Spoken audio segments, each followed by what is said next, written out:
Welcome to the 2022 annual meeting of the International Childhood Cancer Cohort Consortium, or I4C.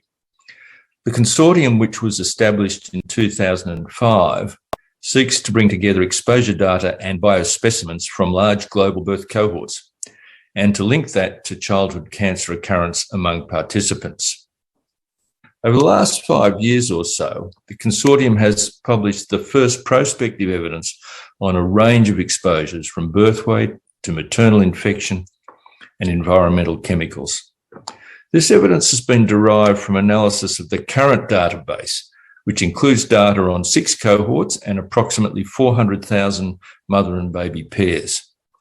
We expect this to expand substantially over the coming years, with more than 10 countries now committed to participating.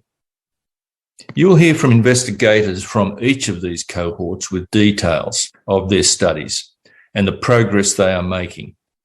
The first part of this session will be devoted to their presentations.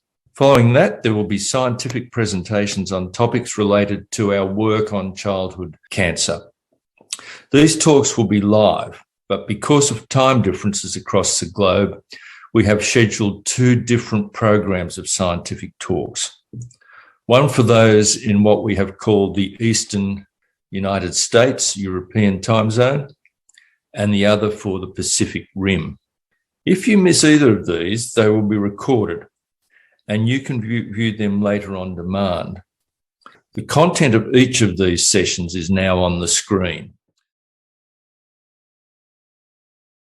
This year's webinar is being hosted by the University of Turin, and I would like to thank Melina Morley and her colleagues Fulvio Lazzarato and Paola Ivaldi there for all the work they have put in to make this global webinar possible. I wish to thank also all of those who are presenting today in what is such an interesting program. I hope you enjoy the meeting.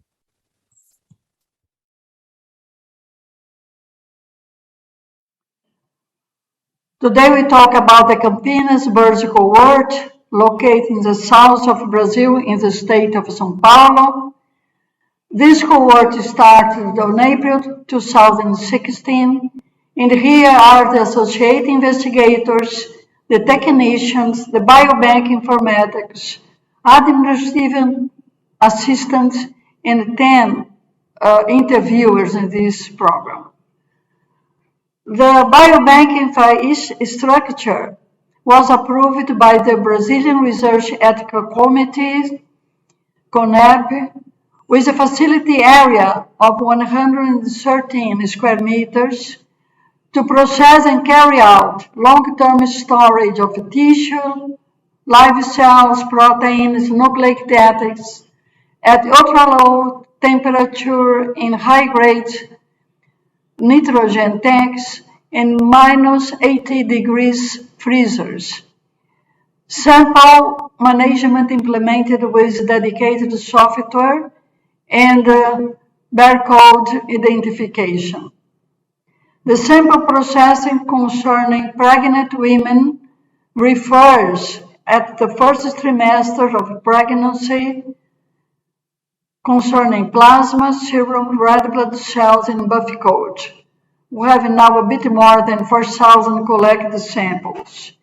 And for babies, but recorded in collaboration with State University of Campinas, Unicamp.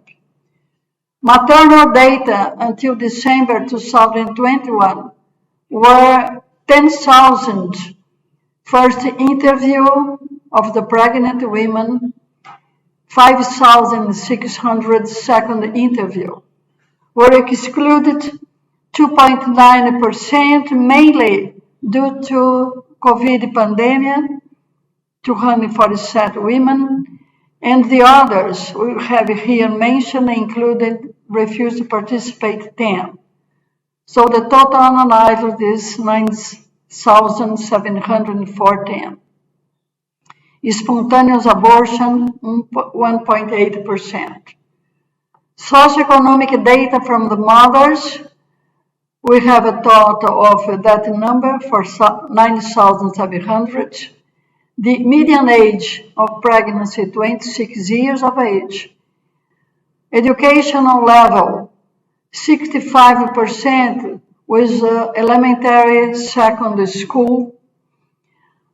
Marital status, almost 60% married or stable union. And economic status, unemployed 60%. And from these 39% with employment, the great majority with a minimum wage between 1 to 3 minimum wage. That in Brazil means $200 per month. The exposure data, we have the home with sanitation infrastructure, almost 90% with sewer infrastructure and potable water, 89%. Pesticide exposure, 20%, smoking, 12%, illicit drug, 13%, alcoholic consumption, 40%, and infection during pregnancy, 31%. And here we have around 1% sexually transmitted infections. Babies data. A total of 3,000 babies were analyzed, stillbirth 19, 7 with malformation, 1 with cancer, a low newborn weight 47%, at term 90%, and normal delivery 50%, and death rate, we have 6 early neonatal deaths at 3 months, 1 with cardiomyopathy and 1 with meningitis. Future plan to continue recording the exposure data to amplify the primary care units from 56 to 66, corresponding to 100% of PCU, and to implement the collection of babies' biological sample. Thank you for your attention.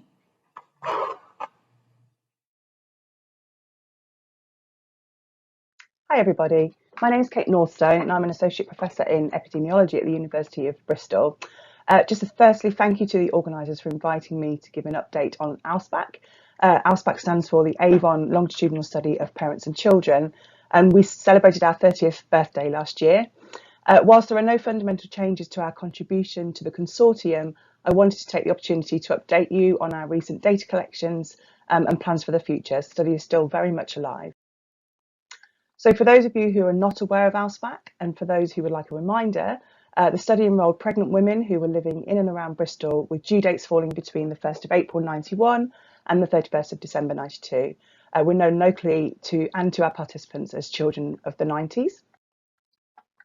We enrolled 14,541 pregnancies and we had almost 14,000 children alive at 1 year of age. Over the years, we've enrolled another 1,000 participants who were originally eligible, but their mothers did not enroll for some reason. The study has also expanded from just being a parent and child cohort.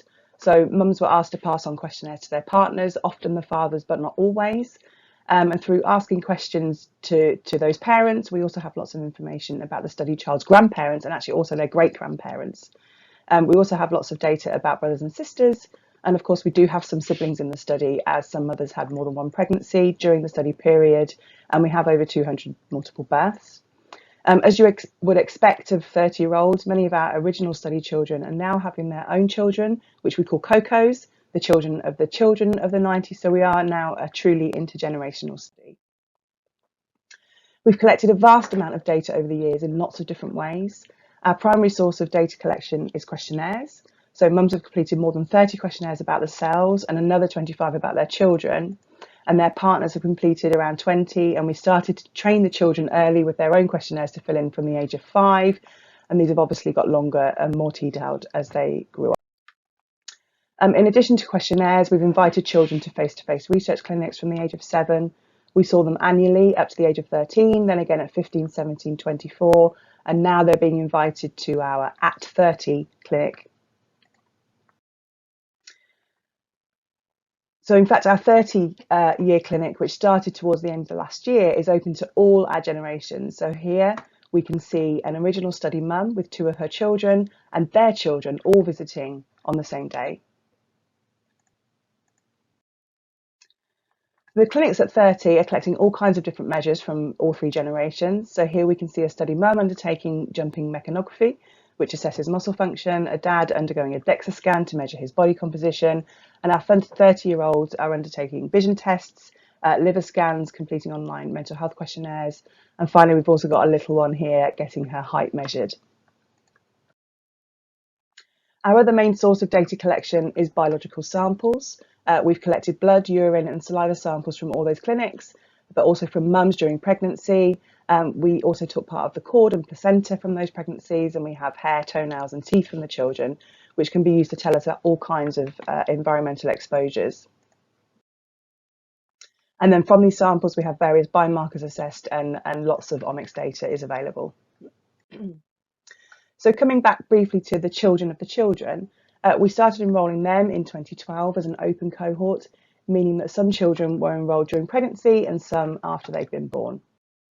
And this table just shows the distribution of ages in the cohort to date, with 1,600 children enrolled at the time of me talking, and currently 36 pregnancies that we know of.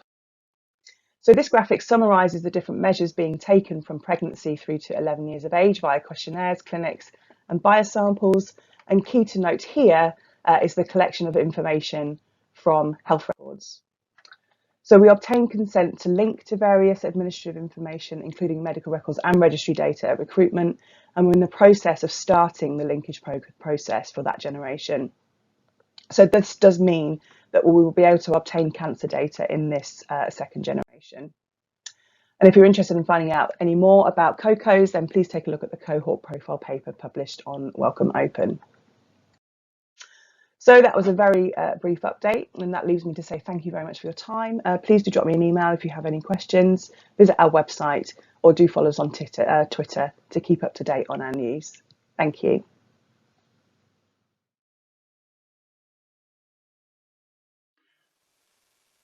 I'm happy to give a presentation on the Danish national birth cohort, a brief presentation. But first I would like to thank Milena Maule for organizing this conference. I would have loved to come to Torino, and I hope there will be another occasion for that. The Danish national birth cohort is the result of many years' collaboration between several Danish institutions: Aarhus University, University of Southern Denmark, University of Copenhagen, and State and Serum Institute, where I am employed. The cohort consists of 96,000 live-born children who were born during 1996 to 2003. It is a truly national project. If we plot the residences of the women into a map, the residences of the women when they were recruited, it draws up a nice map of Denmark. And 2 out of 3 GPs of the 3,000 GPs in the country contributed to recruiting women for the project. The core DNBC project, the initial core DNBC project, consisted of 4 structured telephone interviews, 2 self-administered questionnaires, 3 blood samples. The questionnaires, or rather, the interviews were undertaken in gestation week 12 and 30, and after delivery, when the child was 6 months old and 18 months old, and each of them lasted 10 to 15 minutes on average. The recruitment form asked some questions about supplements and drugs. Moreover, there was a questionnaire on dietary habits in mid-pregnancy, completed around gestation week 25. There were 3 blood samples taken, 1 early in pregnancy, and 1 in mid-pregnancy, and 1 from the umbilical cord. And I believe that the DNBC is special in the way that it has this very early blood sample from pregnancy, typically taken in gestation week 7 to 10 of gestation. Here we can see an overview of all the different components. There have been several data collections since the core project was established, and I'll just mention the main data collections here. When the child was 7 years, 11 years, 14 years, and 18 years. And in 2014, all the mothers were invited to complete a questionnaire about their health and about other issues. We see here a Lexis diagram of all the different data collections in DNPC. And as we see, there is a new follow-up in preparation where we are going to ask the participants to complete questionnaires on dietary habits and physical activity habits. So the principal sources for DNPC are these ad hoc collected information from the women and ad hoc collected biomaterials, and all that can be linked to registers, the national registers, which includes the cancer register. The DNPC is led by scientists and researchers. We see here listed the members of the DNPC Scientific and Management Group, and Marie Warnersen as PI, and I'm the Deputy PI. Other members of the group include Mats Melby, Cecilia Ramlau Hansen, and Katrine Strandberg Larsen, and Ellen Ågaard Nær. And the head of the DNPC Secretariat is Inger Christine Meder. More than 685 articles have been published, scientific articles have been published in peer-reviewed journals, and they can be found on the DNPC homepage. Thank you very much for your attention.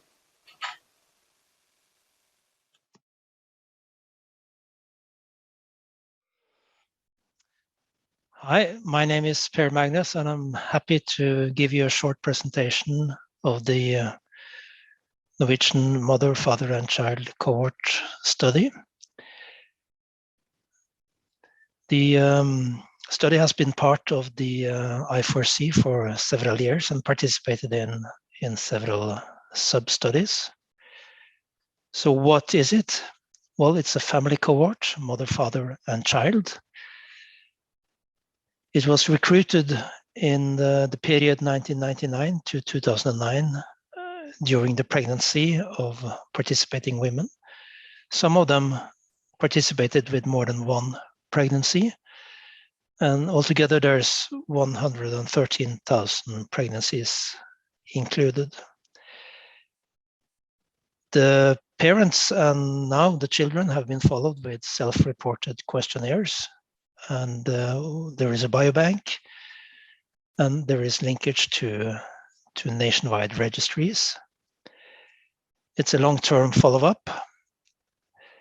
We have collected as many exposures and outcome as we could think of and was possible to include, under the general aim to find causes of serious diseases. So during childhood, we have completed the data collection. The youngest child is now 11 years old. And as you can see, we have biomaterials from pregnancy, from the mother and the father during pregnancy, and then from the mother and the child after pregnancy.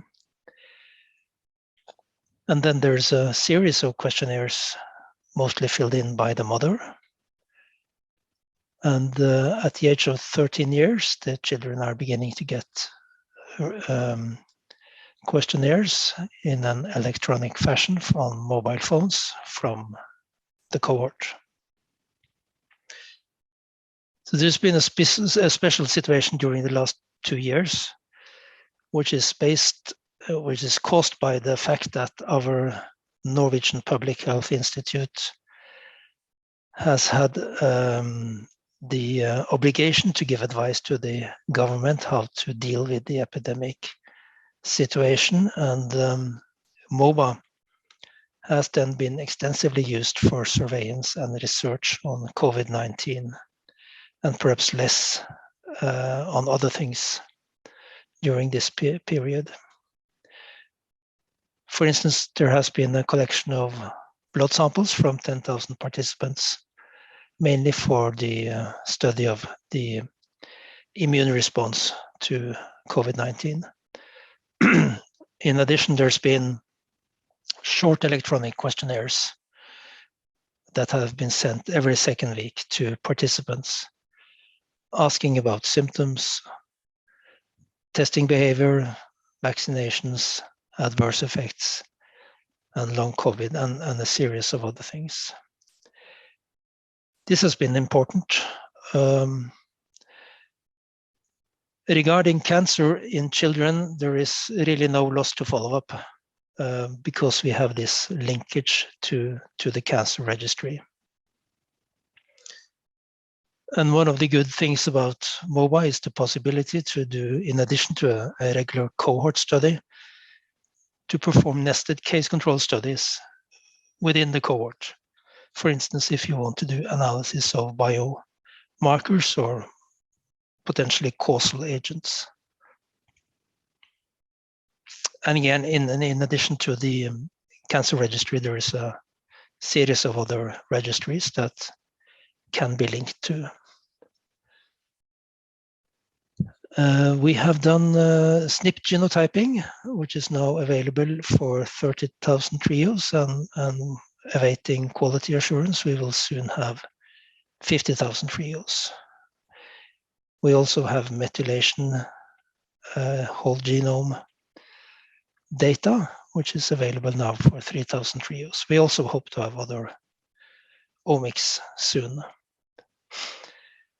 So to the I4C, MOBA has been linked to the cancer registry up to 2016. It's been 2,027 cases.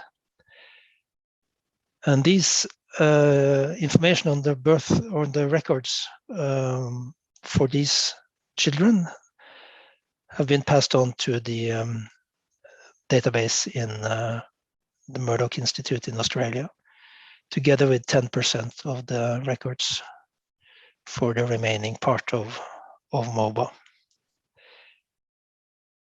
So these cases are, as you see, most often diagnosed in the very early years after birth. And you can see that leukemia is the most common type of cancer, followed by central nervous system tumors. So we are happy to be part of this consortium, and I really hope for its success. And we are ready to participate in new studies on the causes of childhood cancer. Thank you very much.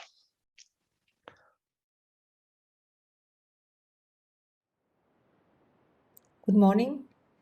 My name is Milena Maule. I work at the Cancer Epidemiology Unit of the University of Turin, and I'm going to talk to you about NINFEA, which stands for Birth and Childhood, the Effects of the Environment. NINFEA is an Italian web-based mother and child cohort set up to investigate the effects of exposures acting during prenatal and early postnatal life on infant, child, and adult health. It is a young cohort, with the oldest participants being between 16 and 17 years old. Participants are irregularly distributed in the country, with most of them living in the northwest of Italy. NINFEA started in 2005 as a pilot study in Turin. It extended to the rest of the country in 2007 and ended recruitment in 2016 with about 7,500 pregnancies enrolled. Mothers completed the first questionnaire during pregnancy, which was followed by online questionnaires at 6 and 18 months of the child, and then at 4, 7, 10, and 13 years of the child. And we have now just released the 16-years-old questionnaire. When children were about 6 months of age, half of the cohort donated a saliva sample of the mother and of the child. Cancer cases are identified in NINFEA using two main sources: the Childhood Cancer Registry of Piedmont, which is a population-based cancer registry, and to cover the rest of the country, we use the Model 101, which is a hospital-based registry managed by the 55 centers of the Italian Association of Pediatric Hematology and Oncology, which covers the whole of Italy. We linked NINFEA with these cancer registries in October 2017 and found 11 cancer cases. And we are about to link again NINFEA with these sources to update these numbers.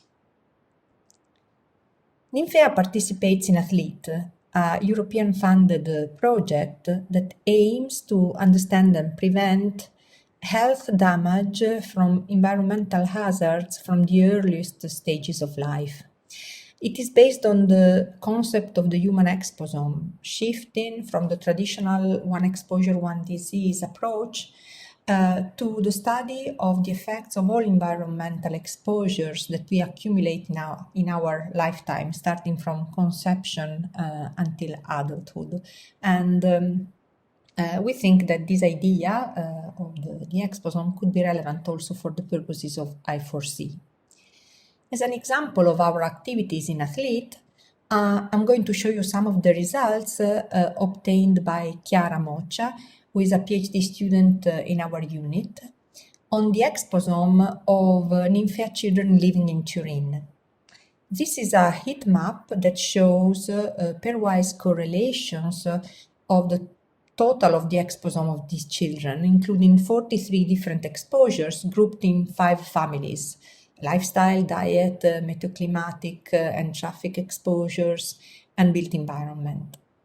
And well, this map shows that correlations are stronger within families. For example, this is the air pollution family.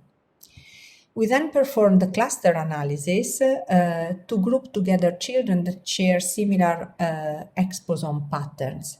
And we looked at the effects of a socioeconomic indicator at birth and the exposome later in life at 18 months of age of the child.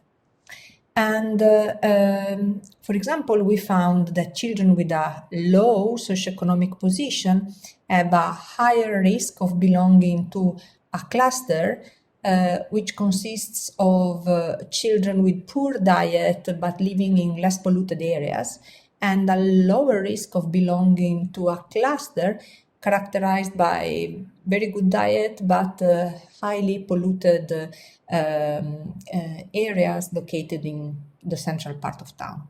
So this is just to give a small example, and as I said, I think the concept of the exposome could be interesting also in the search of causes for childhood cancer. And finally, these are our email addresses, and thank you for your attention. Hello, I'm Shoji Nakayama from the National Institute for Environmental Studies, Japan. I'm going to present an update of our cohort. My co-authors are listed here. The Japan Environment and Children's Study, or JECS, is a nationwide birth cohort study that involved over 100,000 mother-child pairs. It's been over 10 years since its start. The eldest children are currently 10 years of age.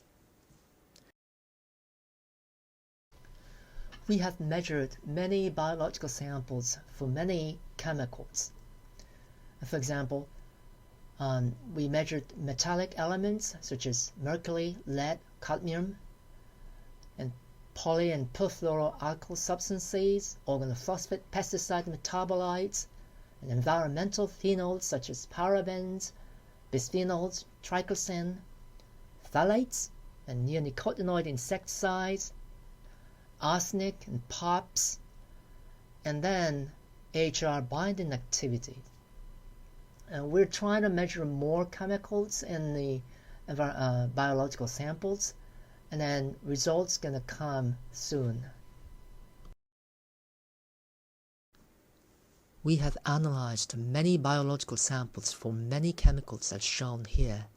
For example, we analyzed all the maternal blood samples for lead, mercury, cadmium, manganese, and selenium.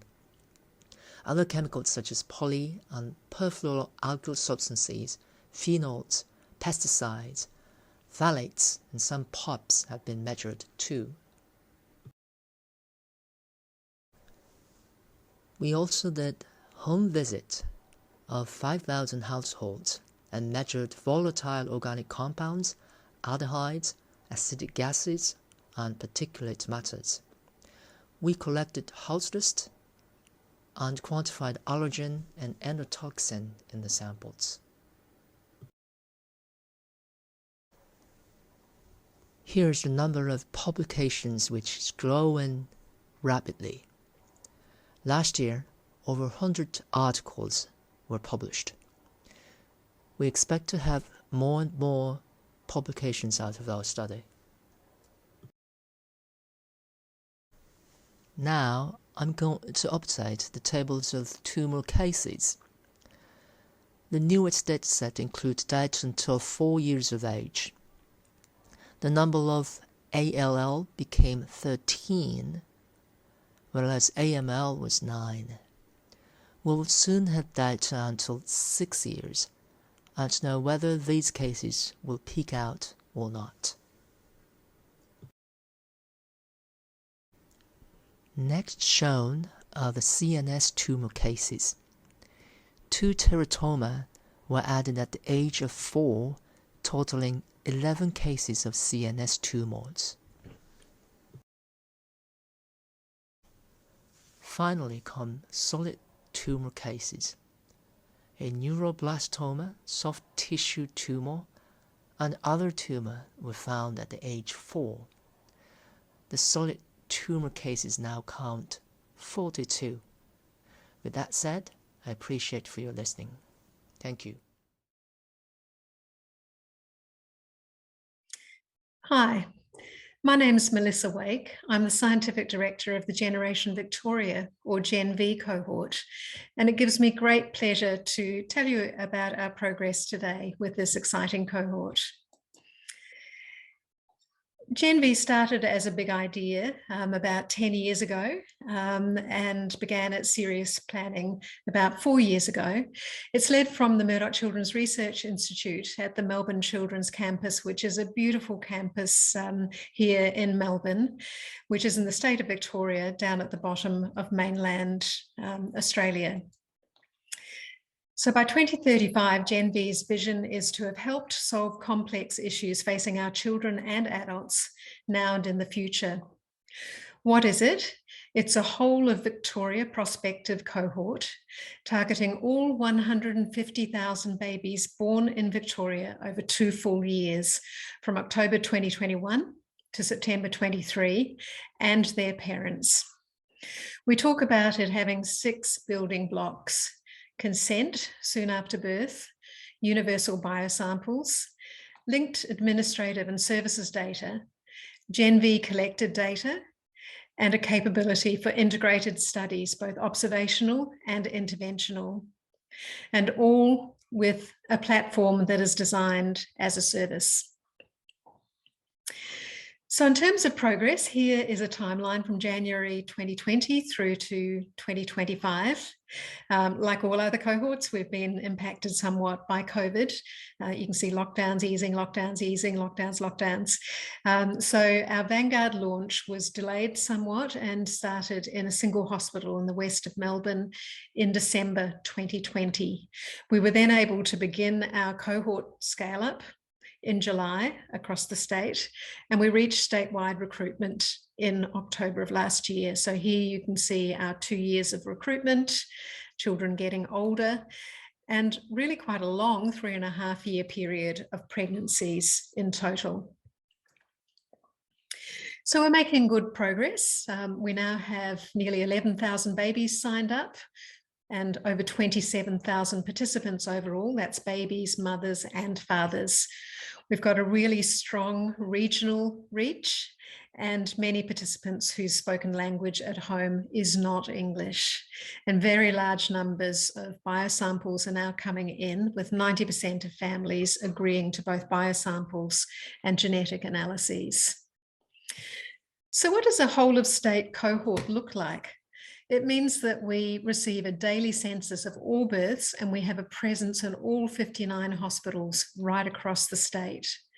It also means that we have partnerships with all 11 pathology providers across the state who are sending to us first, second, and third trimester antenatal residual samples that complement our perinatal samples that we're collecting. Being statewide, with Victoria approximately the size of the UK or California, also means that we have real opportunities for innovation in geospatial data, which we are actively exploring now, and which may be particularly important for the genesis of cancer.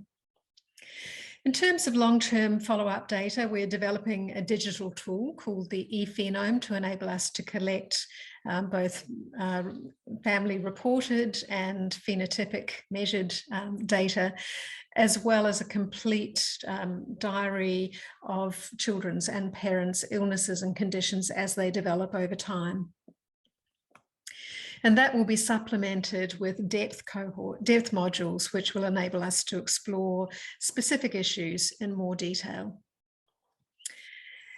So that's Gen V. It'll be a while before we have data for a complete cohort to be able to share with I4C, but we're very confident that it is shaping up to be able to make a major contribution to global research and to cancer research in particular. So thank you very much.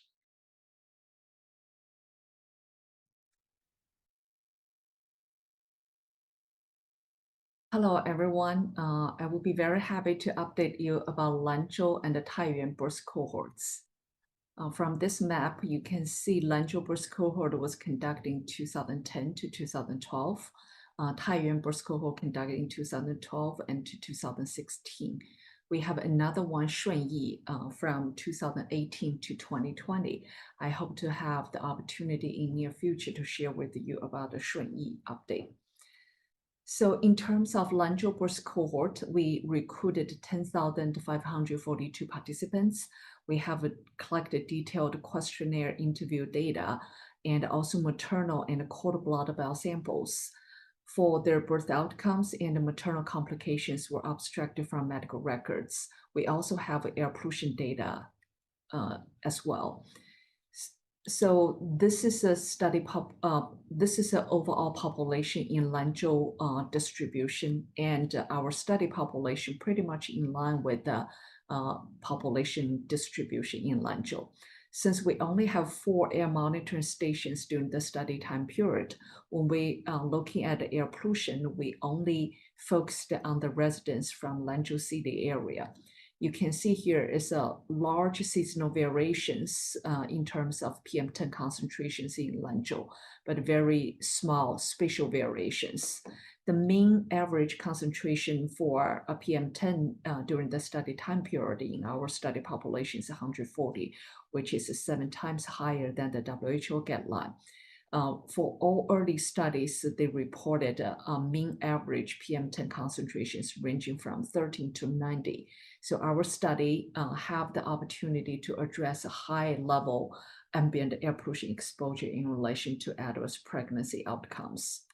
From the results, you can see pretty much PM10 increases all the adverse pregnancy outcomes, including preterm birth, congenital heart disease, gestational hypertension, and abnormal fetal growth.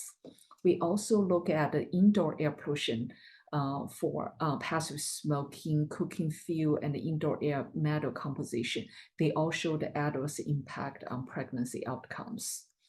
We did a 3-dimensional Lanzhou regression model for Lanzhou area, which largely increased the exposure assessment for air pollutants, particularly traffic-related air pollutants like NO2. For a dietary folic intake and folic acid supplements, they all showed a protective impact on adverse pregnancy outcomes. And we also find the tea consumption increase the risk of preterm birth. For other lifestyle factors are currently ongoing efforts. Regarding Taiyuan birth cohort, we recruited total 10,320 participants, and we have a very detailed questionnaire data, and we also additionally collected placenta biosamples. We also have a PM2.5, ozone, and CO air pollutants as well. So we did a 2 nested case control study for gestational diabetes and preeclampsia. And we do find several pathway genes related to gestational diabetes and preeclampsia. We used a mixture analysis, look at multiple metal exposures and gestational diabetes and preeclampsia. We also investigate dietary patterns as well. So all other lifestyle and environmental factors and gene-environment interaction are currently ongoing efforts. Regarding the childhood cancer outcomes, currently we do not have active follow-up plan because of the funding situation, but we do have some passive follow-up plans and a discussion. I will discuss with you in my next talk on a strategy of investigating causes of childhood cancer in China. I would like to thank my several funding agencies and also my collaborators from Gansu Provincial Maternity and Child Care Hospital, Shanxi Medical University, and the Beijing Children's Hospital, as well as Yale University. That's all my update on those 2 birth cohorts. Thank you for your attention.